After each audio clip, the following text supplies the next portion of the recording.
Have you wondered why Thomas Massie, who's one of the most conservative Republicans in Congress, has been so outspoken about releasing the Epstein files? Yeah, me too. And I heard him in a podcast this past week that gave me some clues as to what actually is going on. Take a listen and see if you heard what I heard. At that point, I realized she has no intention of ever releasing any more files. And so I had to go back and tell my girlfriend the next day, guess what? She said there's nothing left. Did you hear that? So this was from a podcast called Free the People, and Massie talked at length about why he's decided to really push on releasing the files. And he talked about a lot of conversations that he had had with his then fiance, now wife, about this. Listen again, and I'll give you a little bit more context. Comment below why you think Massie has been so outspoken.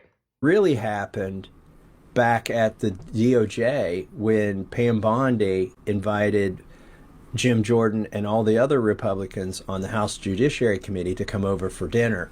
And before I went there, it was actually my girlfriend at the time, who's now my wife, suggested, I said, Jim Jordan told us we each get to ask one question of Pam Bondi, that she'll take questions. And I said, what do you think I should ask? And she said, ask her when the next phase of those binders is coming out.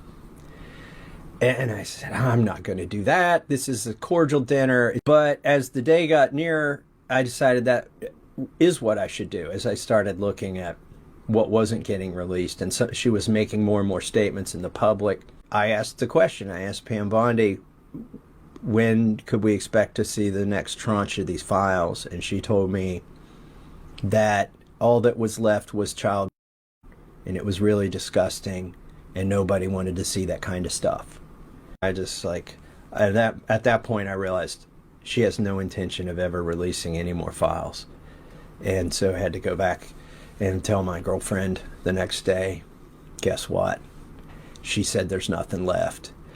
After having said there was, tons of this stuff on her desk that she had found. So that was the seed that eventually germinated later that summer, that became the Epstein Files Transparency.